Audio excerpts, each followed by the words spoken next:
नोंथांमोना दिनै बे नोंथांमोननि बिएलटिनि मावख'आव जथुमदों बे जथुमनायनि गुबै उद्देश्यआ नोंथांमोननिया मा बेखौ जों मिथिनो लुगैदों।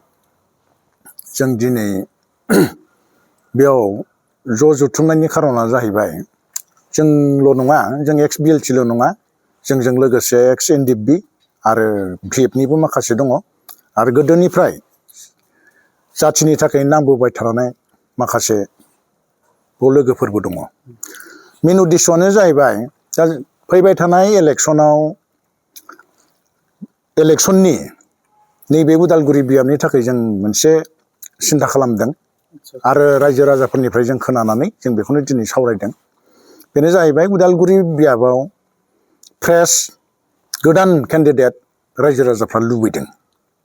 बेनिखायनो जों पार्टिखौ खावलायगोन जोंनि उदालगुरि बियाबाव समस्थियाव थारमाने सासे गोरों रोंखा राखा बेबायदि सेलेक्ट खालामनानै जाहाथे टिकेटखौ होयो।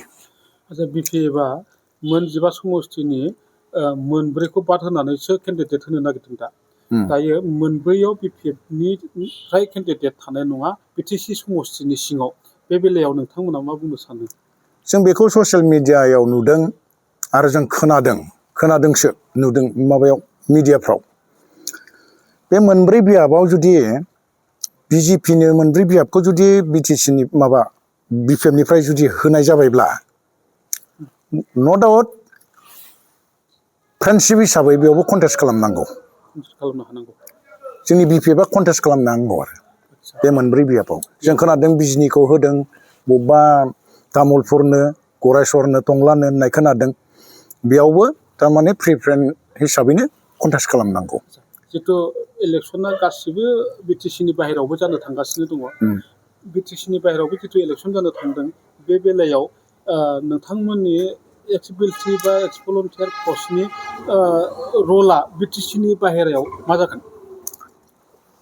बे बिटिसिनि बायजोआवथ' जेनेबा जोंनि बिपिएफ पार्टिनिफ्रायनो जुदि केन्डिडेट होयोब्ला जों बेयावबो नांनांगोन आरो होआब्ला बेयावबो फ्रेन्ड हिसाबैनो जोङो माबानांगोन, कन्टेस्ट खालामनांगोन। बिजाथि नोंथांमोना सायख'दों नामा? जोंनिफ्राय बिदि सायख'नाय जाया, बेखौ पार्टियानो सायख'नांगौ। पार्टियानो गोरों गोरा एसे रोंखानाय राखानाय मानसि नायनानै टिकेटखौ होनांगौ आरो। जायखिजाया नोंथांमोननिफ्राय गोजाम केन्डिडेटखौ नांला। गोजाम केन्डिडेटखौ जोंनो नाङा होननानै जों बुंनो नागिराखै। थारमाने रायजो राजाफ्रासो बुंदों जे गोदान केन्डिडेट होनांगौ, पार्टिनिफ्राय गोदान सेलेक्ट खालामनानै होनांगौ होननानै जोंनि सिगाङाव बुंनायखाय जों दिनै बेखिनिखौ फोरमायनो गोनां जादों। মাধ্যমৰ মাজেৰে আমি ক'ব বিচাৰোঁ যে আমি এক্স এনডিএফবি আৰু এক্স বিএলটি আৰু এক্স ভলণ্টিয়াৰ ফ'ৰ্চ যিমান আমি সদস্যসকলে একগোট হৈ পেলাই আমি যি এটা চিন্তাধাৰাৰে আমি আগবাঢ়িছোঁ, যে আমি শুনা পাইছোঁ যে এতিয়া MLA ইলেকশ্যনৰ যি ওদালগুৰি সমষ্টিৰ ৰাজ্যবিলাকে যে নতুন কেণ্ডিডেট জানা বুজা কেণ্ডিডেটক মানে বিচৰা হৈছে। গতিকে আমি ভাবোঁ যে বিপিএফৰ হাই কামাণ্ডৰ পৰা যে ওদালগুৰি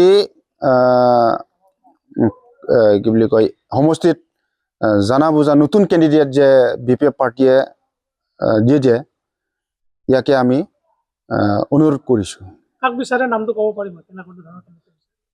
না এতিয়া আমি নামটো ক'ব নাযাওঁ, গতিকে আমি ভাবোঁ যে কি হয় আমাক মানে নতুন ফ্ৰেছ কেণ্ডিডেট লাগে।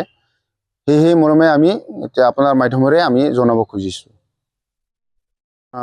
মাধ্যমৰ মাজেৰে আমি ক'ব বিচাৰোঁ যে আমি এক্স এনডিএফবি আৰু এক্স বিএলটি আৰু এক্স ভলণ্টিয়াৰ ফ'ৰ্চ যিমান আমি সদস্যসকলে একগোট হৈ পেলাই আমি যি এটা চিন্তাধাৰাৰে আমি আগবাঢ়িছোঁ, যে আমি শুনা পাইছোঁ যে এতিয়া MLA ইলেকশ্যনৰ যি ওদালগুৰি সমষ্টিৰ ৰাজ্যবিলাকে যে নতুন কেণ্ডিডেট জানা বুজা কেণ্ডিডেটক মানে বিচৰা হৈছে। গতিকে আমি ভাবোঁ যে বিপিএফৰ হাই কামাণ্ডৰ পৰা যে ওদালগুৰি কি বুলি কয় সমষ্টিত জানা বুজা নতুন কেণ্ডিডেট যে বিপিএফ পাৰ্টিয়ে দিয়ে দিয়ে, ইয়াকে আমি অনুৰোধ কৰিছোঁ। কাক বিচাৰে নামটো ক'ব পাৰিব কেনেকুৱা ধৰণৰ নাই এতিয়া আমি নামটো ক'ব নাযাওঁ, গতিকে আমি ভাবোঁ যে কি কেণ্ডিডেট নতুন মুখৰ কেণ্ডিডেট লাগে আৰু হয় হয় আমাক মানে নতুন ফ্ৰেছ কেণ্ডিডেট লাগে, সেই মৰ্মে আমি এতিয়া আপোনাৰ মাধ্যমেৰে আমি জনাব খুজিছোঁ।